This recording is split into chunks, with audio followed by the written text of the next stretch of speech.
કોંગ્રેસના સાંસદ અને વિરોધ પક્ષના નેતા રાહુલ ગાંધી સામે ભાજપના નેતાઓની ટિપ્પણી એક જોખમી સ્તર પર પણ પહોંચતી નજરે આવતા સુરત કોંગ્રેસે આ અંગે નારાજગી વ્યક્ત કરી ધમકીઓ આપનારા તમામ નેતાઓ સામે કાર્યવાહી કરવા પોલીસ કમિશનરને આવેદનપત્ર પાઠવી રજૂઆત કરી હતી।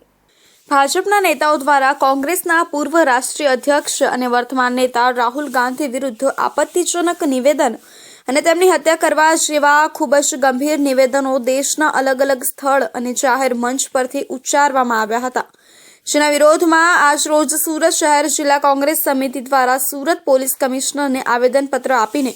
બેફામ વાણી વિલાસ અને હત્યા જેવી ધમકી આપનારા ભાજપના નેતા વિરુદ્ધ કાયદાકીય કાર્યવાહી થાય તેવી માંગ કરી છે। દેશના અલગ અલગ રાજ્યોમાં છેલ્લા એક અઠવાડિયાથી દેશના અલગ અલગ રાજ્યો અને સ્થળો પરથી ભાજપના ચૂંટાયેલા નેતાઓ કેન્દ્ર અને રાજ્ય સરકારના પ્રધાનોની સાથે ધારાસભ્ય દરજ્જાની વ્યક્તિઓએ કોંગ્રેસના પૂર્વ રાષ્ટ્રીય અધ્યક્ષ અને વર્તમાન નેતા રાહુલ ગાંધી વિરુદ્ધ આપત્તિજનક નિવેદનો અને તેમની હત્યા કરી દેવી જોઈએ આવા ખૂબ જ ગંભીર નિવેદનો અલગ અલગ સ્થળે જાહેર મંચ પરથી આપ્યા હતા, જેનો સુરત શહેર જિલ્લા કોંગ્રેસ સમિતિ દ્વારા વિરોધ વ્યક્ત કરવામાં આવ્યો છે। ભાજપના નેતાઓ દ્વારા જે રાહુલ ગાંધી વિશે અપશબ્દ બોલવામાં આવ્યા છે એ બાબતે અમે સુરત પોલીસ કમિશનરને આવેદનપત્ર આપ્યું છે કે એના વિરુદ્ધમાં ફરિયાદ દાખલ કરવામાં આવે।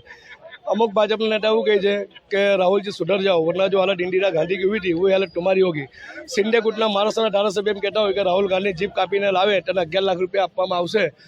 આવી વિચારધારા માત્ર ને માત્ર ગોડસેની પેદાશોની હોઈ શકે એવું મારું સ્પષ્ટ માનવું છે। બીજું કે રાહુલ ગાંધીની જે દિવસે દિવસે લોકપ્રિયતા વધી રહી છે સમગ્ર દેશમાં, એટલે પોતાની એક સસ્તી પબ્લિસિટી લેવા માટે ભાજપના નેતાઓ આ પ્રમાણેના